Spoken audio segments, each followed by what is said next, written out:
Hi, everybody. Welcome to the Neurodivergent podcast. I'm your host, Haley Olivia, and our other host right over here, the amazing, wonderful Jackson Rosa. And let's not wait any longer. Let's get those little attention spans going. Let's get it going. Let's do it right now. It's time for episode 1. Take it away, Terrence. Finger guns. Finger guns, really? So 2007. It's time for Neuro Podcast with your host, Jackson Rosa, that mischievous motherfucker, Haley Olivia, what's your name, girl? You on the spectrum, and Terrence. We've got autism, ADHD, OCD, all the D's. We got stories and artists from all walks of life.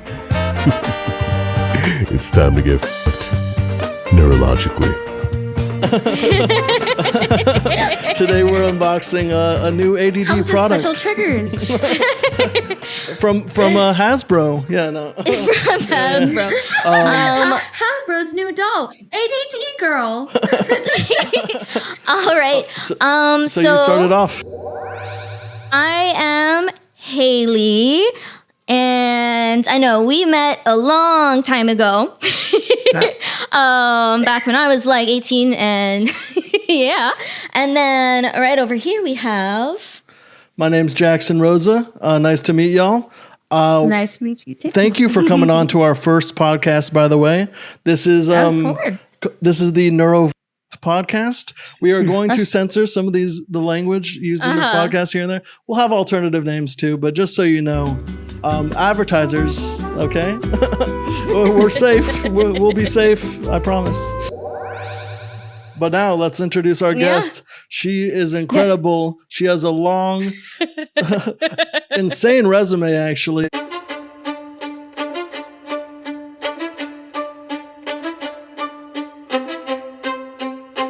Look at this. Please.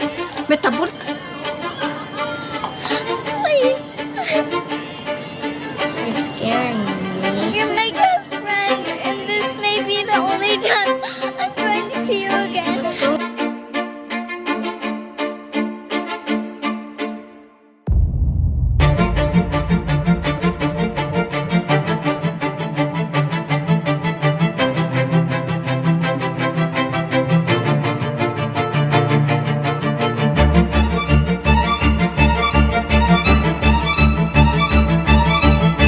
Do you think my dad has ever done cocaine?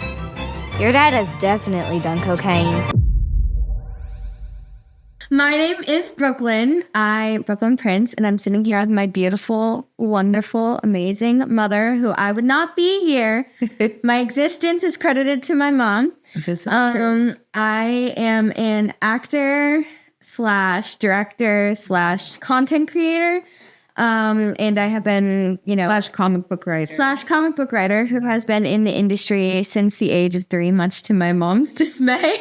So I kind of, drag my parents and my family all around the world, going to do different projects that, fuel my dreams and my love and my passion. And I would not have it any other way. Now, I want to introduce one of my other favorite people, Courtney Prince. My name is Courtney Prince. I am the mother of Brooklynn Prince, and also Cullen Prince, who's her brother. He's 7. He's pretty awesome.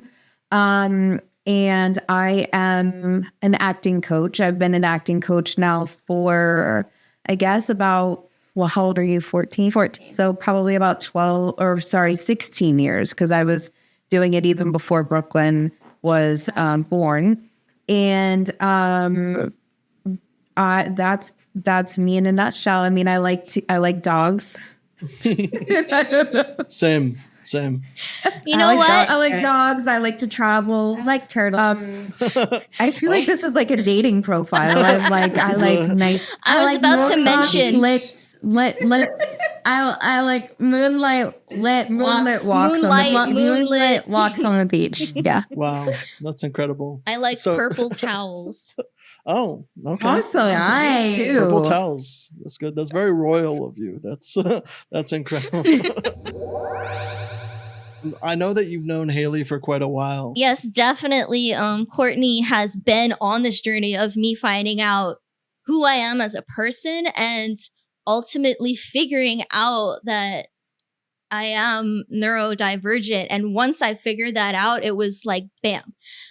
Okay. We found everything, like everything that worked for me, and it's amazing. So yeah. I called it, by the way, with you and your sister in the car that one time. He knew we were before we did. Yeah. Well, and crazy enough, you know, I know this isn't a lot about the industry, but that's kind of what I know. The industry is kind of really trying to make strides to be more inclusive of everyone. You know, I think, you know, as far as a lot of agencies now have like special abilities departments where, you know, they're working with people in wheelchairs, they're working with neurodivergent, LGBTQ plus.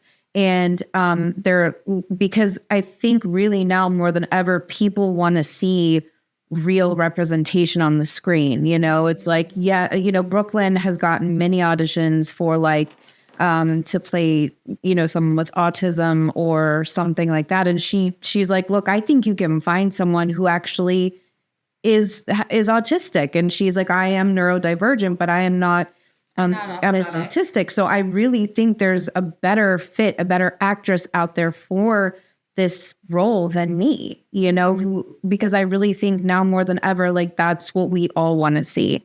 So that actually, you know, Haley, I think, you know, we were submitting to different agencies and stuff that have inclusion divisions under neurodivergent. So that's actually kind of really cool. So yeah, and it's awesome. And now I am part of I'm part Maybe of I should get a manager agent stat. Yeah. Start booking me properly. Yeah. Call me. I can help you. Amazing. Right away, right after this. So I just wanted to, so for Brooklyn, Haley had mentioned, I had picked her brain about, you know, stories and stuff about you and, you know, coming up. I want to say, you know, you started when you were so young. And the Florida Project, I looked up some of your interviews. Your charisma on stage and then your interviews is just incredible. It was hilarious. It was great. You've got a natural timing. The thing I wanted to say was, you know, Haley had mentioned, you know, the Florida Project and the experience on that. What is your first memory or like a core memory of working with Haley? Because we're just kind of like bringing that up. Because this kind of connection, you guys are essentially automatically friends of the show just because you're friends with Haley. So I wanted to bring that stuff up. So tell me about that, Brooklyn. I said it kind of earlier, so that kind of spoiled the memory. I remember each night so she was babysitting my 2-year-old brother and I was on the show. And I was on the show and I would work for 9 hours because, you know, that's the time that I'm permitted. And I was 8 and I would work for 9 hours, work up really early and then come home. And I had a specific regimen. It was eat dinner, take a shower, learn your lines, go to bed. And I remember every single night I would try and get my lines in early so I could go downstairs and I would knock on Haley's door and I'd be like, Haley, I finished my lines early. Can I come in here? And she'd open the door and be like, yes, of course. And we would sit on her floor and watch James Charles videos like until my parents came down and they're like, Brooklyn, to go to bed. And I remember I had to be on a specific regimen because as like neurodivergent people, like my brain has to be on, you know, a regimen, especially when I'm doing something like a job. I always have to have some sort of like repetition so that I'm prepared and I feel prepared. And you can tell is that you're ADHD. I'm ADHD. And so ADHD. So that helps. Like she has to have like a schedule. So I do. Otherwise, my brain gets like so frazzled. Like I'm ADHD. So like I'm like, what do I do? And I knew like every night I was just so like heck bent on being like, I need to get my lines done so I can go down and see Haley. And poor Haley, I would knock on her door at like 9:00 at night and be like, I'm here. After she was watching this 2-year-old all day. Yeah. Do you remember anything of Haley during the Florida Project? Remember how she would take you? Yeah. So I remember this. Haley would take me to Starbucks Haley would take me to Starbucks. Of course she would. I can explain myself. I get to go to Starbucks with Haley, and I got a croissant there once, like a croissant breakfast sandwich, because she would pick me up. Like, she would be there early in the morning, and like when you go on set, you either eat breakfast really early before you go, or you eat breakfast on set. And like, I've never eaten breakfast on set. Like, I don't know, it's never a thing for me. Have eaten breakfast on set. I have, but like that only in the past few years. Like when I was little, I would never eat breakfast on set, and I would never eat breakfast at school. Those are like the things I remember. And like, I don't know, I liked home breakfast. And so, or like breakfast somewhere else. I don't know. It was always weird having breakfast at like the places like I wanted to be at. I don't know. It's a weird thing. Did it create a ritual? Like, it was a ritual because that's also early on when I realized, I really like routine. I really like my routine a specific way. And it was great because this little 6-year-old was just more than willing to just be part of like my regular routine every day when I brought her. So, so Courtney would just send us on our way and be like, have a good day and everything. And then we would go to Starbucks. Bye guys. And we'd go to Starbucks and I would get a strawberry refresher and a ham and cheese breakfast croissant. And that was our everyday. And so when Haley picked me up, I knew exactly what I was doing. And I think like that worked for me and you. Yep. That, like, we knew what we were doing and we were prepared to go on set, because on set, it is very unpredictable. And it's very like, there is a schedule, but there's also not a schedule. Like, their schedule flies out the window once Sean Baker loses his cool. Okay. Oh, no. Like when Sean Baker doesn't have his espresso, the schedule better just like see itself out. So you were all healed by the power of Starbucks. By the power of Starbucks, yes. In some ways, it was me and Haley preparing for a day that was very just like not chaotic not sometimes with our neurodivergence. But now I want to talk about, let's start with Courtney. When you started noticing that you were neurodivergent in a way and like figuring out what that was, what that meant to you, anything along those lines? Oh yeah, that's a great question. So I am a lot older than you guys. So no, you're not. They're hard. You are not. I'm a geriatric millennial. I'm a millennial too. He's a millennial. I'm like a geriatric. I'm Gen Z, guys. Very old. I'm not going to guess. I promised I wouldn't guess anyone's age. We're all youthful. When I was growing up, you guys, like, this was not a thing. It was mental health was not a thing. It was like, it was very under the rug. It was very like, growing up, I had anxiety very badly. I had PTSD. I had, a few things from some things that had happened to me from my young childhood. So anxiety, depression, normal, what I like to say is normal stuff, because honestly, I really think anxiety, I think depression, I think all those things are so normal. And I think it's so important to normalize, especially when we're young children, 12, 13, 14, like our hormones are changing, our bodies are changing. I hit a patch where, I was really going through it with those kinds of things. But, my mom had taken me to a therapist or to a psychiatrist, and, I was diagnosed with all these things. And on top of that, ADHD. But back then, neurodivergent wasn't a thing. It was ADHD, take some Ritalin, shut up, kind of thing. I mean, exactly. My parents were never neat like that. No, of course not. It was very much like, there was not a lot of help. It was just kind of like, take this and just deal with it.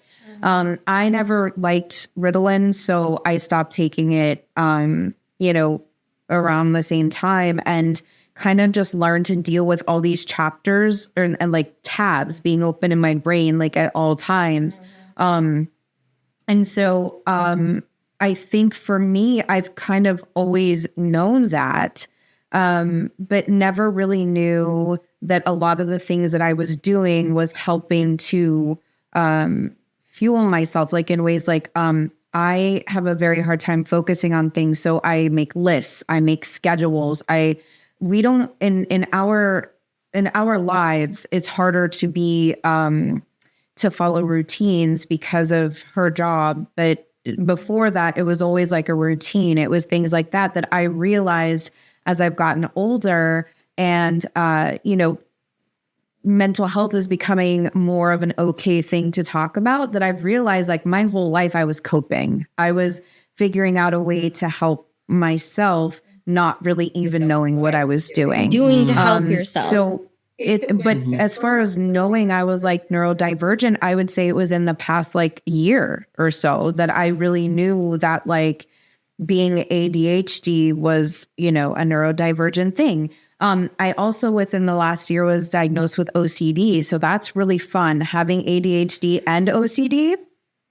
Super crazy. And apparently I'd been OCD my whole life. Nobody ever told me. The doctor skipped one on the list. Yeah, I was like just talking to my therapist, and she's like, "Has anyone ever told you that like you might be OCD?" And I was like, and like nothing in my life ever made more sense. Like when she said that to me, it was like my brain just exploded. You're like, that cartoon like explosion where I was just like neurons connecting. Wait, am I allowed to cuss or no? Yeah, you can cuss. Yeah. Yes. No, go ahead. You can cuss. Yeah. I was gonna say where I was just like, holy shit! Like, this makes so much sense to me, because in my life also I've realized like the lists, you're part of an OCD thing. So I think in some ways my OCD was kind of helping my ADHD, which is so crazy to think. But like it made so many things became clear to me in that instance. And so I would say I'm really kind of learning now to navigate it and to like be okay with it. But I am really happy with especially podcasts like this and even TikTok, as horrible as it can be, it can also be, really welcoming to kids and younger people, because, mental health is really everybody's problem. And it really is like everybody struggles at some point in their life. So I think being open and able to just like talk about these things is like super awesome. Yeah. I was gonna say, go ahead, Jackson. Do you mind? Yeah. So I was going to say, to your point, Haley can actually attest to this. I make a lot of lists, and I showed Haley how I kind of organize out my day.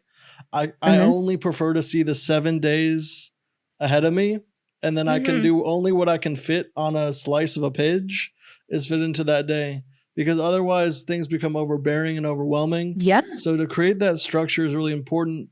I feel that also applies to a lot of different recipes of neurodivergency. You have that underlying thing exists within all of it, so of that needing to write your own rule book for how you structure out your day and how you do anything. And so that's a very astute thing to notice. And you either discover it on your own, or you have someone say, oh, by the way, this type of thing helps. Yeah. I also self-discovered that because I was starting a business, I was starting my own thing.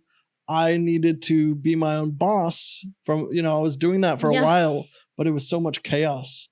And in doing that was also like survival, like how do I operate in a world where I need to, be my own boss, where I need to function. So that applies to just about everything. Yeah. Yeah. And Jackson, do you also find, like, I know you guys are supposed to be asking us questions, but no, I wanted to ask questions. You, we have more. We promise. Because I'm a business owner as well, and I was never good at working for other people because I just found it really hard to like, I don't know. I just found it hard. I found, I don't know why. I just did. I don't trust. Yeah. And so I was anti-authority. When I started my own business, but do you find sometimes that like, I totally lost my train of thought. Having your own business list is a neurodivergent thing.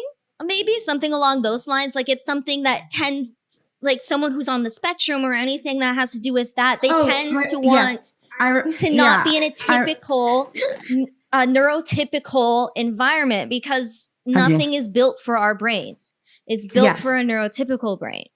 Yes, so, and that's kind of exactly where I was going with that. And I also think sometimes, like, I find it more rewarding to work for myself, because I'm like, I know exactly what I mean when I'm writing these crazy notes, when I'm like, remember, Jell-O. And it's like, oh, I know exactly what I meant when I said that. It has nothing to do with Jell-O, but I knew exactly what I was saying. And I think a lot of times, like for me, when I was working for other people, it was harder because I didn't always feel like my patterns were, met. You like speak a different language, the work environments. Yeah, the work environments.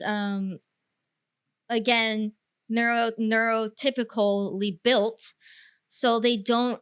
They say they accommodate being on the spectrum, anything like that, but in reality, they don't even know what that is. Yeah, they don't understand it, and I've had that like directly in my work environment, right? Like he's always over here, like he's the one that is like saying, "Haley, do this list, do this. This will help you. This will help you. You need to work remotely. You need this, this, and this." Helping me navigate what I've discovered this past year. Yeah. So he's been an amazing help to me as well, figuring it out. Do you feel like you had a school system, like a school experience that was negative in any way? Then going out into the workforce, they can be kind of overwhelming. So my schooling experience was filled with drama around what is an accommodation. Oh, he has this. Oh, by the way, Jackson, like, school isn't for everyone. You could quit. Like, if you want to, you could quit. No, hearing those conversations told to you over and over again. You start to be like, I don't really like authority. I don't think they know what they're talking about. And I see through it all. So, why don't I just carve my own path? And so love it. I know that you're homeschooled, Brooklyn. What was your schooling experience like going through, acting and everything? I want to bring you back into, so like going through your early acting process. And do you feel like that was the right move, homeschooling, especially as a young actress? Yeah, I feel like for education purposes, it was the right choice. I'm a very slow learner, and I had a teacher back in On Before Dark, actually, Miss Jenny. Do you remember Miss Jenny, Haley? I remember Miss Jenny. She was the best. She understood. She's the only teacher I've had who's really understood what it's just like. I think she knew I was neurodivergent without even telling me. Like, she just knew how to handle me, and she handled me very differently than the other kids, but that wasn't a bad thing. Like, if there was something, so I hyperfixate on things. Like, it's a part of ADHD. I just have these things that I like hyperfixate on. And so at that time, I was really hyperfixated in Indigenous cultures. So my Miss Jenny, with the permission of my parents, took me out of my history enrollment for the year and just took me around places in Canada, educating me on the Indigenous peoples. And when it's back home, I do my computer work. I have my computer stuff, and it's nice because I can work at my own pace. I don't have to overload myself with work. I don't have to fry my brain out, because I remember Miss Jenny always being like, I always have to be careful with the amount of work I assign you, because when your brain gets too fried, your brain stops working. Mm-hmm. So, and I think that's just a way of saying when your brain gets overwhelmed, your brain stops working. Mm-hmm. So I really liked being able to take it at my own pace, being able to take, everything out. If I don't understand something, I can always go back and fix it. But it has been very challenging socially.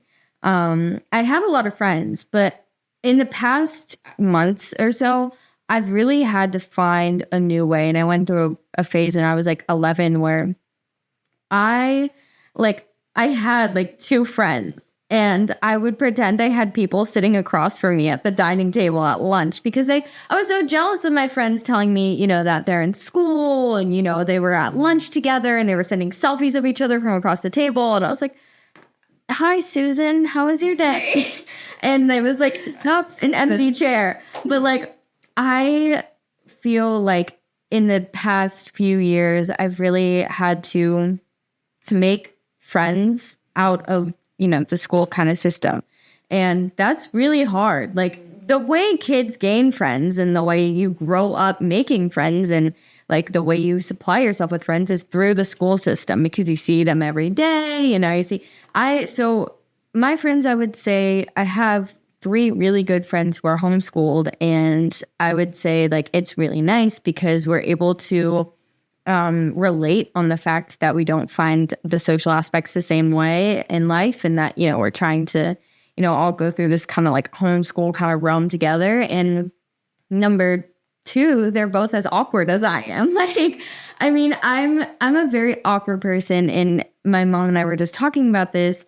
And because it's nice to have my mom because she grew up with her discovering her kind of neurodivergence. So, and I got mine. Yeah. She just immediately was like, "Oh yeah, you About you that. have ADHD." Yeah. And so, she Let me show took you me the to way. the doctor, and the Let me doctor was show like, you "Yeah, my she has way." ADHD," and she's like, "I knew it." I I will show you.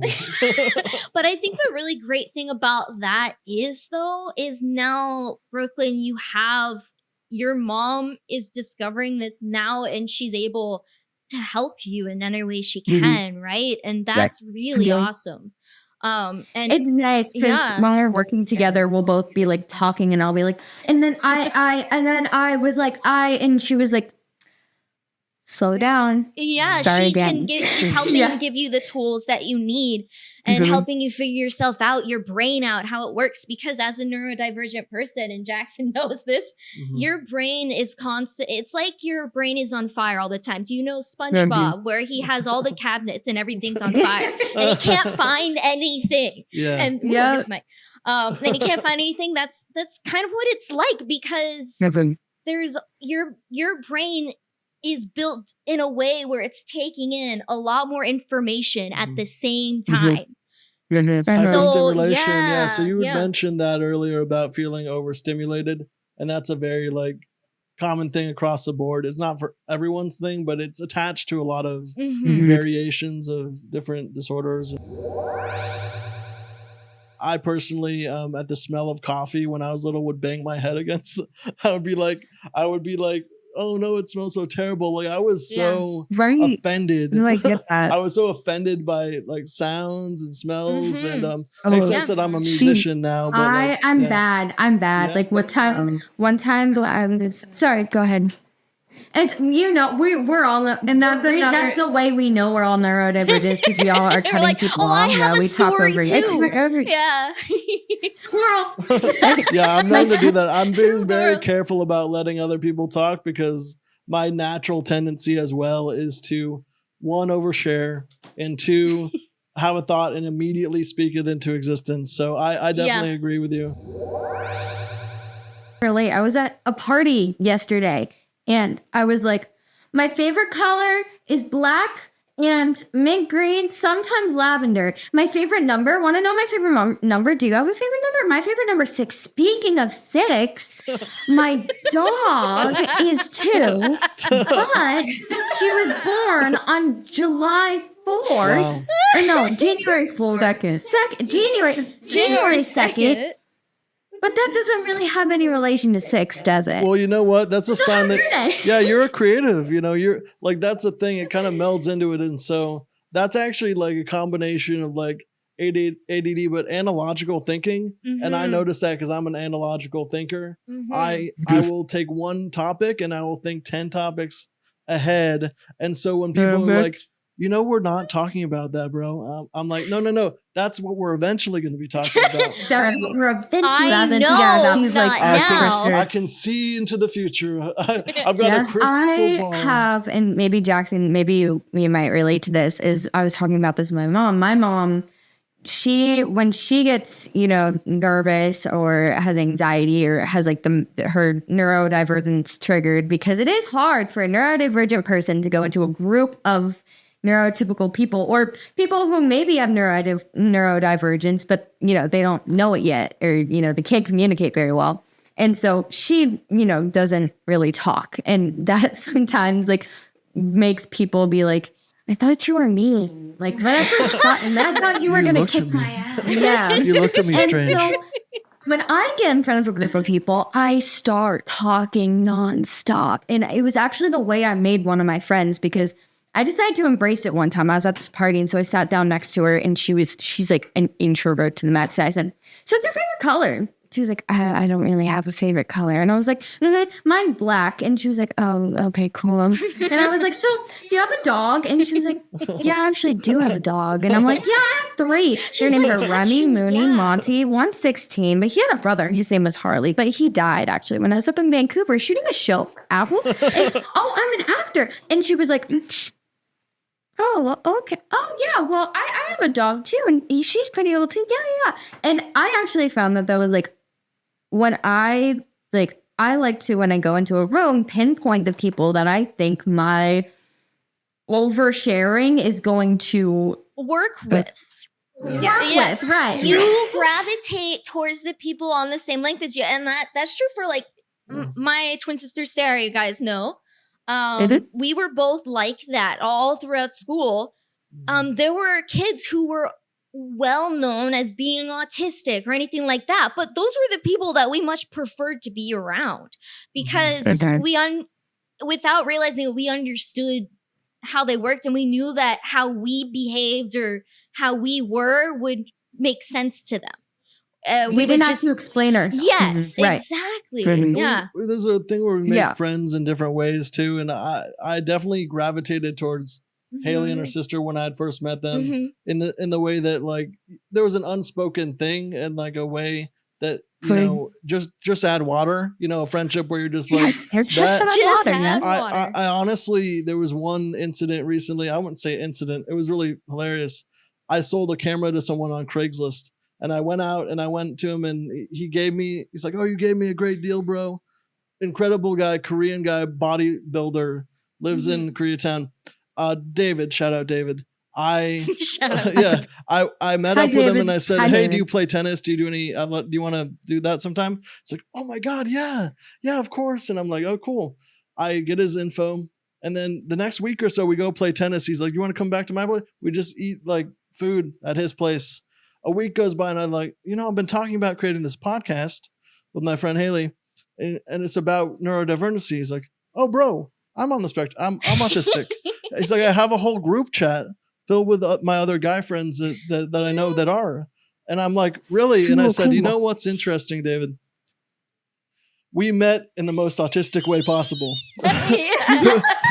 Who meets their friends on Craigslist? Like, I literally was about to be like, oh my gosh, you are so brave to sell things on Craigslist. I'm a little fearless. The mom in me was panicked. I was like, wait a minute, now he's going to meet him for tennis. The mom in me was like, oh my gosh. Yeah. No, I was like, but it was like, I realized, because I'm part of the social aspect, and I realized this actually last night, because I was like, what? Like, people just don't like me. And I was like, but I have a lot of friends, so I can't say that. And I was like, I think it's just that, like, I think they don't like me because I recognize the unique patterns in my behavior that maybe they are more attracted to becoming friends with, but I'm not attracted to in myself, right? There was a moment where Brooklyn was at an art class, and she came out and she was really upset. And she's like, I just feel like I say too many things. And I feel like I'm talking and I'm talking and I'm talking and I'm talking. And I said, well, how about this? I was like, if you feel like you've been talking for a while and nobody else has said anything, maybe stop, like take a step back. Because this is something I've had to do over the years. And you need to ask somebody, anybody, three questions about themselves, but it can't be like boom, boom, boom. It has to be like, do you like dogs? And the person says, yeah, I like dogs. We'll have a conversation about dogs. And then both of you are give and take, and then ask the person another question, and then ask that, have a conversation, and then ask them another question. I said, and that way, like, it's something I had to learn without somebody teaching me social cues. It was something that I kind of was like, I think this is what I'm supposed to be. I think I'm supposed to also be like asking people about themselves. And so it was something, and then she went the next week and was like, Mom, you were right. Like it helped me because then I was, I felt like other people were also talking. So while I do think that like, and you should love that, you should love everything about yourself. I incorporated that into, like I said, I went up to this girl and I was like, so I asked her questions, but I also was like, I feel like I make friends with like some of the most introverted people. And I think it's because like I bring out the extrovert in them. Yeah. And so now when I go to things, I will pinpoint the most extrovert or introverted people and I will go talk to them because I know those are the people that my personality gets along with. But my mom's strategy has helped a lot. Whereas like, it feels like, because also sometimes it can be taken as, oh, she's self-absorbed. Like she only can talk about herself. And that's a common misconception. Never shuts up about herself. Common misconception about people that deal with it is that there's this like self-involvement thing. But when really it's just, it's that hyperbaric chamber of things you want to talk about and that you're passionate about, like a champagne bottle that just opens up all of a sudden that you just need to say the things. And I would just add that like, it's kind of a way that I've described it and I'll probably continue to describe it on this podcast, but anxiety needs to escape somewhere. And it's like a force of nature. It's a force of, it's physics. Energy needs to escape, whether, it was my Tourette's when I was younger, whether it's someone speaking, whether it's like something else, that, the energy needs to escape.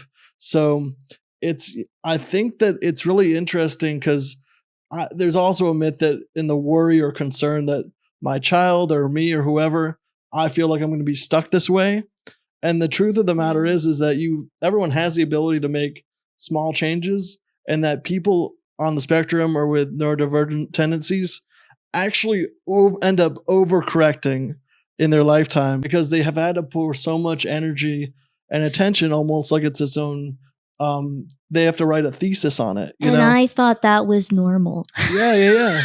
But I just it's kind of my hopeful way of looking at it, because it can really be really disparaging socially if you're, like you said, when you're feeling like I just like felt like a social assassin when I went. I like chopped through I chopped through the room and like I feel like I didn't leave anything. That's cute. Yeah, and I remember being like, I was always just really good at like making new friends and talking to people and everything like that. But for me, it was really hard continuing those relationships.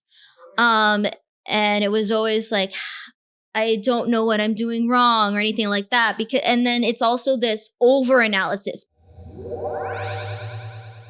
Because like it feels to me like, because my brain isn't as typical as other people's or as like, focused as other people's, like I sense almost like those little disturbances in the force, if you will. But like focused, you actually I'm are like, focused. Something's coming, like something weird is gonna happen. It's like I'm also that person, like you can't text me and like I gotta talk to you later about something. Oh, you no. can't do that to me. No, I gotta talk to you later. And then you're like, even if you haven't, you're like, oh my gosh, I have to move out of the country. I have to change my name. I knew my friend had a crush on my other friend just by like, I would watch her and their interactions and like the slightest little stuff. And when I came to her about it, she was like, how did you know? How did you know? And I gave her this whole long text about like, I saw at this moment when your eye suddenly get a little stiff to the left that you had a crush on him. And she was like, what? Yeah. That's crazy. And I was like, yeah, I know. You'll be training an AI with all your knowledge. You'll be training an AI with all your knowledge about these small human interactions. I feel like what you said about empathetic, tendencies, yes, like that is a thing. And, I would also add that is experiential, right? It's about, you happen to be a coach, like an acting coach. Yeah. That in itself is like you're reading, and that's probably where you got it from, Brooklyn. In a way, you're like reading into these details of the human condition and human emotion. So in a way, that hyperfixation on those things is almost maybe programmed into you. So it's probably a little bit of nature and nurture. I feel like that makes sense. What do you feel like about that? You know? Yeah, because literally it's my job to read people's cues. Well, my job is to dissect characters and to study people. And to study the way people talk, the way people act, to be able to look at a scene partner and know what their energy wavelength is. So me and my mom were just talking about when I'm talking to somebody and I know they're unimpressed, I feel like they're excited, they couldn't or they're be. angry, What are you or talking they're about? sad. Like I can just read that vibe. She has ADHD, so like, doesn't that make it hard for her to learn her lines or to act or to be on set? Yes, And I being think an I'm good at, actor. folks. And I think the thing is, I'm good at. That's her hyperfixation. Exactly. Like that's the one thing that she goes in and she's like a fish in water. Like she knows her lines. She knows what she's doing, where she's going, who's going to be there, where the camera is.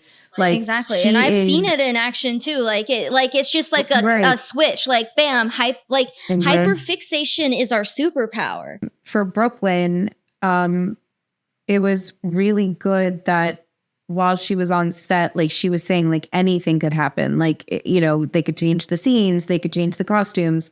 And I would say like the only thing that ever really rocked her as far as, you know, neurospicy was if they gave her itchy tights. Itchy tights. They gave me tights, if they gave me something tight on my body, or if they gave me a hot mic pack. I remember my hot mic pack sensory always keep pulling it off, or not pulling it off, but I'd always grab it with my hand and try and take it off my back. Like it was, or when people taped the mic to my skin, I hated it. Do you have I hated when they taped the mic to my skin. And really, I mean, it's something that I've learned to like deal with over the years, and I've gotten better at it, at just like tuning it out. I still won't wear tights. Like when I go to fashion meetings, or not fashion meetings, but fashion shoot. Meetings? Not fashion shoot. Oh, fittings. When I go to fittings for movies, my mom will just walk in the door and be like, "Are those tights?" Yeah. No. That's gonna be a no. I like to have my own voice, and maybe like I will wear the tights. And I love wearing, like, if it's for a character, I will wear tights. But I'm gonna be itching my legs all day. Yeah, and that's the thing is, that's actually some of my questions too for you guys as we're moving towards people understanding a bit more what it means to be on the spectrum or to be neurodivergent, like anything under that umbrella, is how it's accommodated on set. So being able to say, I like speak up for yourself, Brooklyn, like that, right? And you speaking up for Brooklyn as well. Like, look, this may be a small thing to you wearing these tights, and I will do it, but you need to understand my limits with it and what I'm going to need to do in order to keep wearing them. Even though to people who are neurotypical, it's like, what? Why? Yeah, what I'll tell people is when I was a kid, the seams in my socks or the seams in my jeans. Imagine that was the feature of that clothing. So it's like, okay, imagine if the seams were a strip of Scotch tape running all the way up the side of your body. You feel that one thing and you focus on that one thing, and it amplifies up to the point where you're just like, oh my God, I can't function in these goddamn jeans. So if you don't mind me asking, does it feel something like that where you're just, your mind, you can't take yourself, you can't like feel comfortable in something like that? It feels like somebody set my legs on fire. Oh wow. And like there's a bunch of or like there's I used to describe it as when I was little, because the first tight heavy movie I did, because the Florida Project, I was wearing like shorts and t-shirts all the time, really comfortable like cotton stuff. And so my next movie, The Turning, I was wearing tights the entire shoot. Yeah. And my grandparents were there, so it was also like my mom, and that was before my mom. I think that kind of whole shoot was the reason my mom kind of started being like, oh, I think she has sensory issues, I think she has ADHD. Was I would cry when I had these tights on if I had them on for too long, and I'd always be pulling them up on my legs, and they'd be like, Brooklyn, what's wrong? And I'd be like, feels like there's needles like there's a bunch of needles on my legs and it hurts. And so at lunch, I would have to like rip my tights off and my legs would be would be red because they were having my body was having a reaction. My mind and my body were both having a reaction to the amount of stress that my body was under for these tights being on. It felt like my legs were literally like being poked by 1,000 needles. And I just was told to kind of by my grandparents, because my parents weren't there. My parents didn't really understand. My grandparent was told by my grandparents and the costume designer, and just deal with it, you know?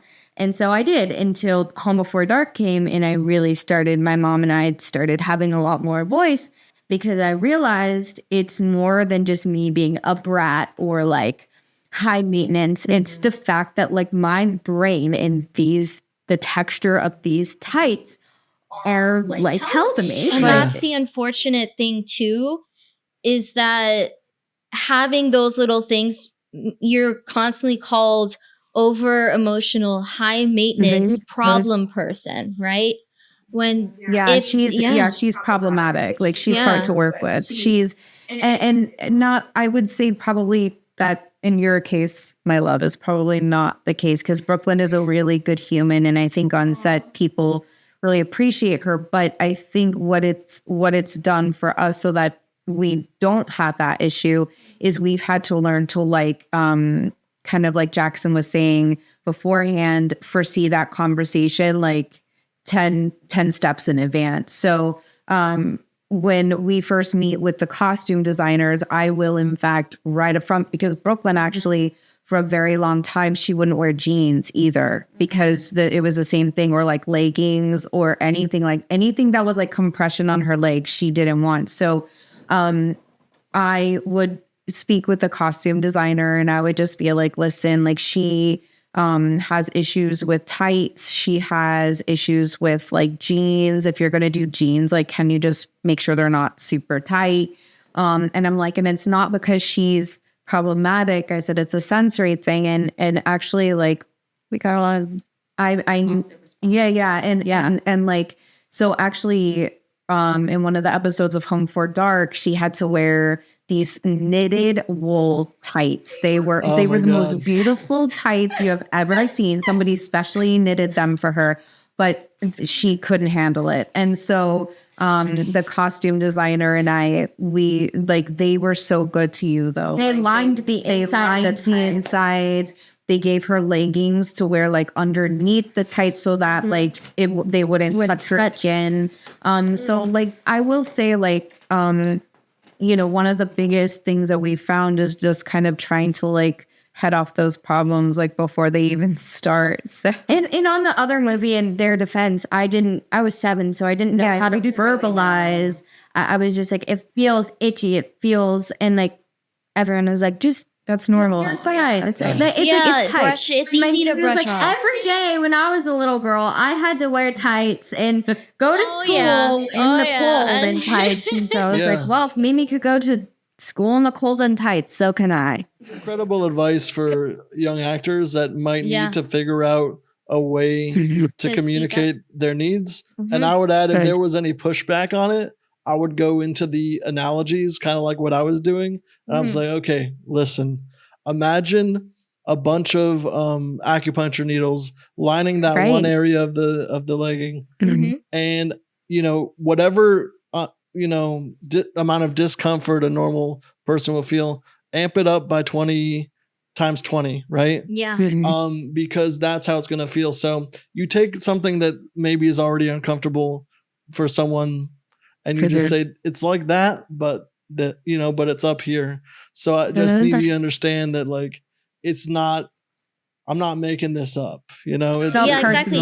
Yeah, it is. It's not, your tights are beautiful, but tights were so pretty and so cute. So beautiful. And I wore the things under it. And of course, I felt a little bit of tingling on my legs, but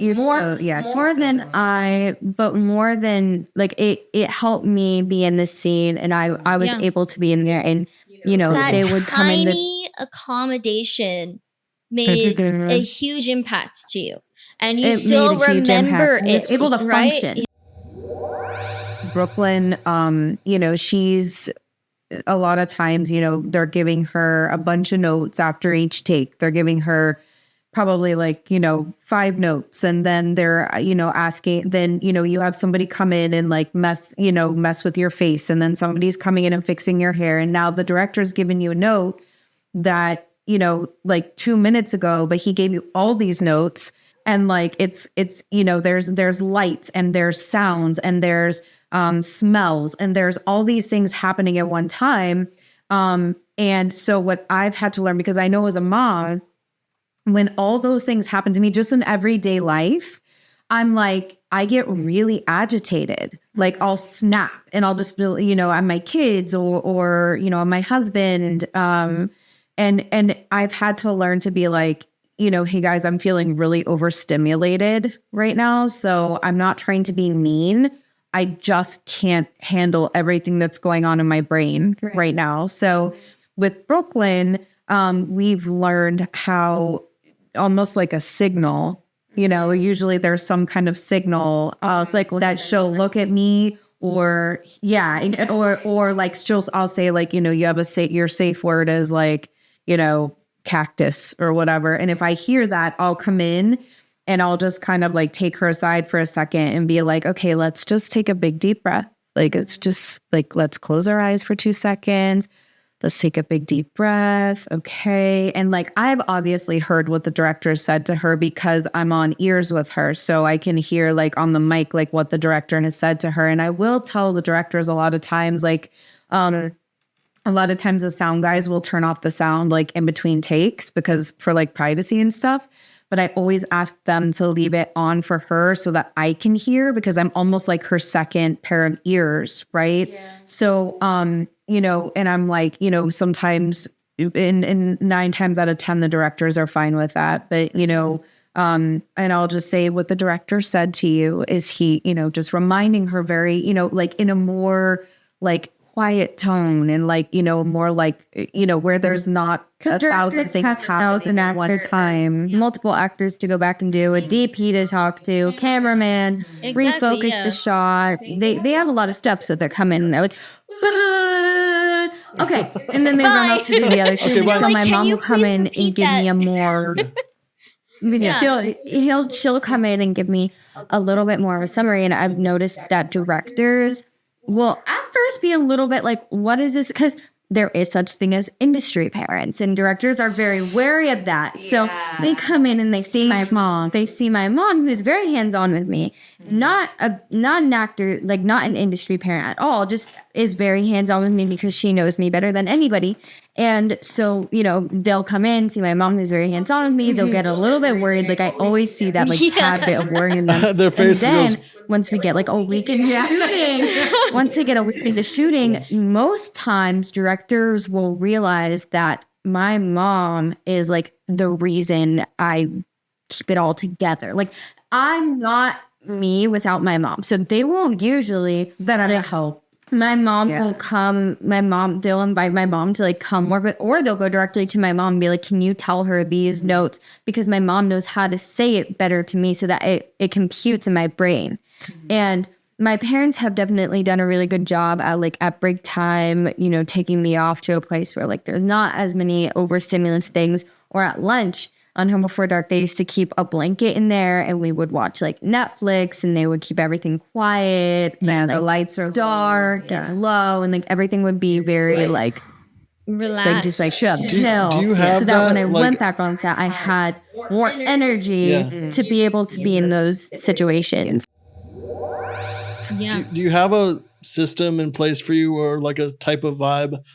For me in this place, I have all my lights go red. I turn the room infrared. I just at the end of the night, I just have a ritual of just making everything chill for myself, tuning out the world, if you will. Do you have things that you like to do in that instance, either on set or offset? Yeah, I'm a typical teenager in the fact where I love music, but my relationship with music is a lot deeper than I like to listen to music and earbuds and music. It feels like a place where I don't have to talk. people understand me. So this is your cup. Yeah, all the songs on my playlist, except for like some, like I have some from like the Lorax. I don't know. I like listening to funny songs that make me laugh. No judgment. I have a lot of Disney songs on there, so it makes me happy. Like I have songs on there that mean something to me and invoke an emotion with me, so I don't have to. So it's almost like someone else kind of carrying my emotions for a little bit, and it puts me into a mind space. So I use a lot of music. I'll do that usually when I'm going to and from set. I'll pop in my earbuds and I'll listen to music the entire way there. Or before like a big scene. A big scene, I'll listen to music. Like my mom has playlists, so I'll put one AirPod in my ear and I'll just kind of sit like vibing out. But let's just real quick like just go back to when you said it carries my emotions for a little while. I love that because that makes so much sense. Because when you turn on the music, it just it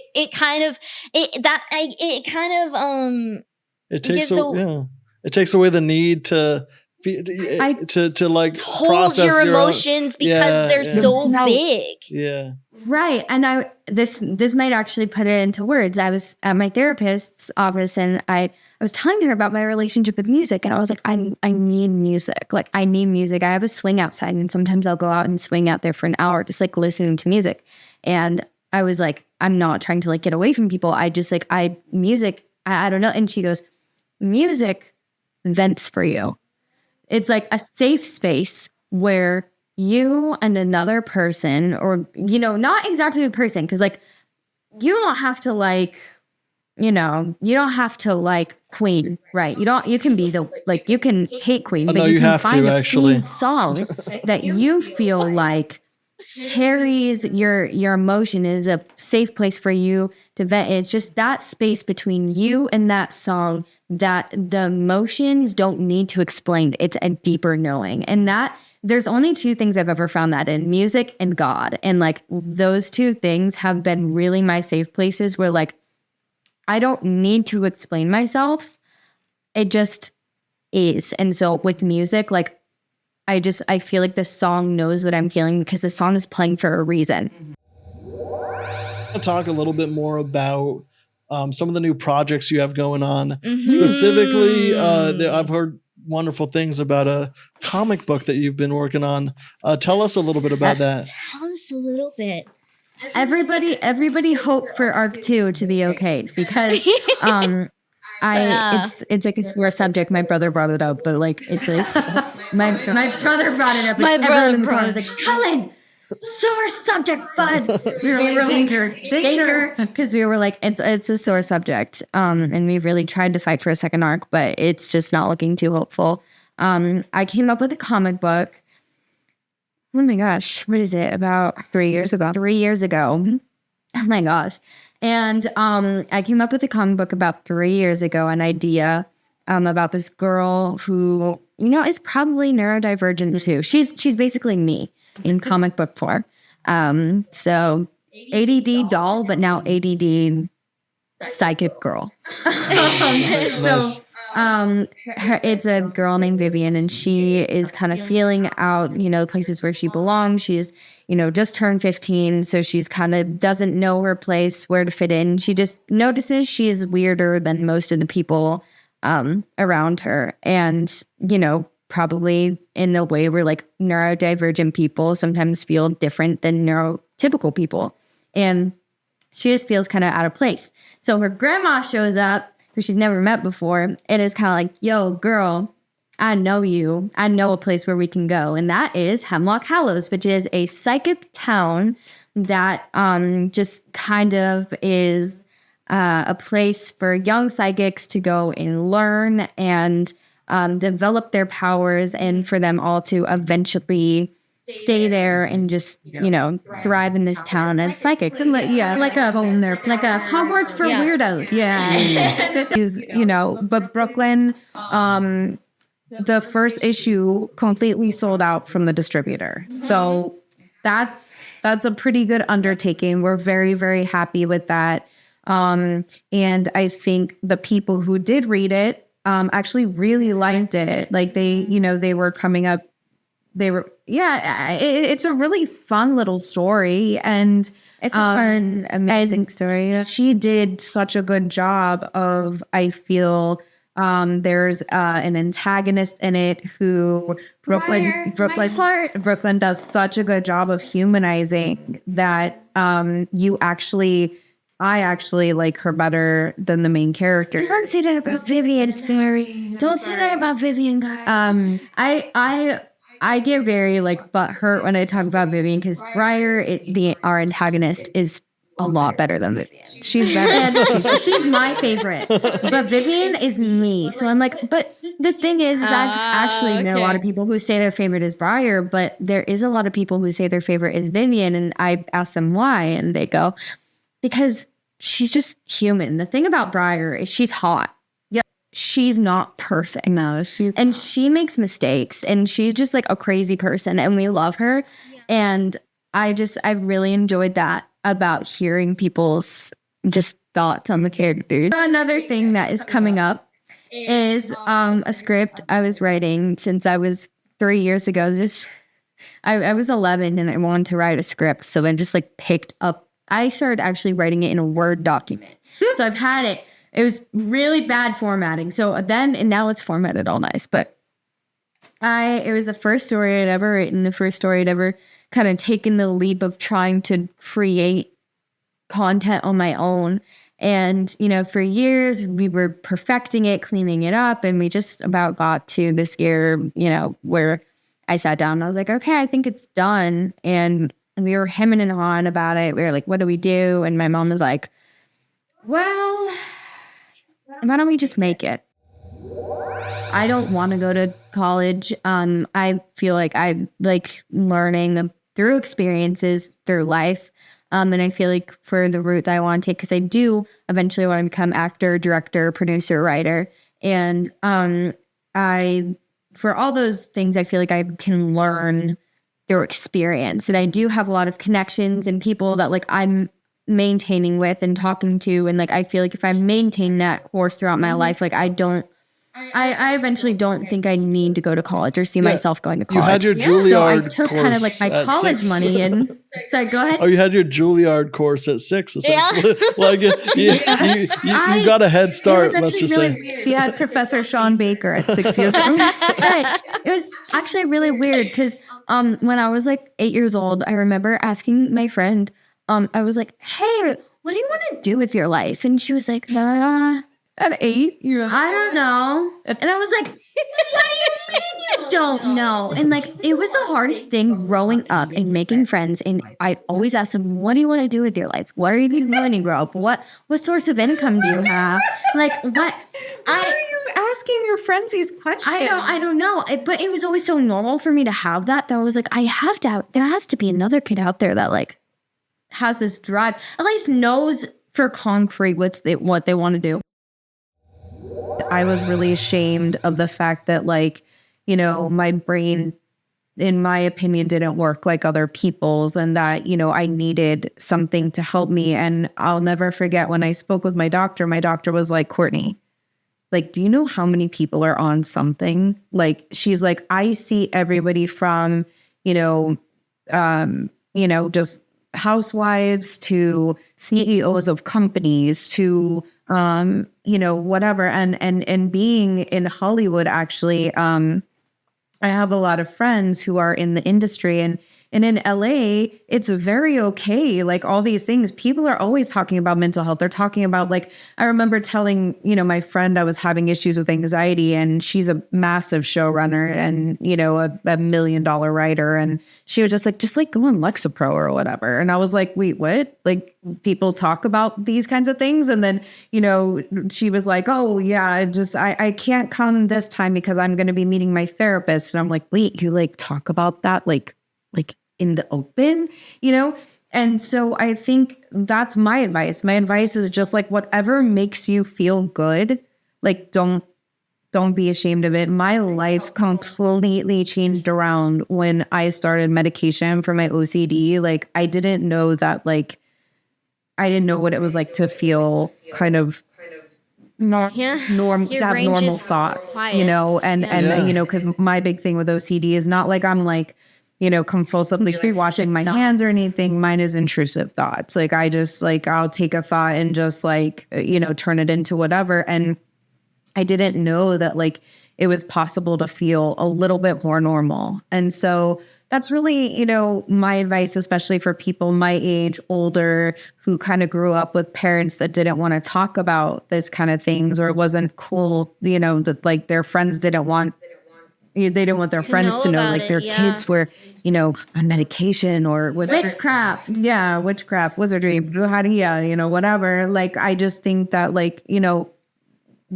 it's okay. Mental health is a thing, and everybody has some sort of element of struggling with it from time to time. So it's okay to seek the help you need. That's my advice. Incredible. Yeah, that's amazing advice. Thank you for listening to this message. This message was approved by mom and daughter. I'm Brooklyn, and I approve this message. Just want to shout out to you guys. You guys are the first. This was fun. Yeah, our first guest is incredible. Oh, wow. Brooklyn. Yes, we're very honored too. Brooklynn Prince, Courtney Prince. Yeah. We can find you in your latest short film, Thanksgiving. Release date, we're not sure yet. In the future, release date, we'll see that in the future. Yeah. We're not sure yet, but we just want to note that sounds really it's freaking coming, awesome. Guys. Winter. Yes. And also, you can find her comic book. Sumerian Comics. If you want to say what store specifically, they can go and grab it.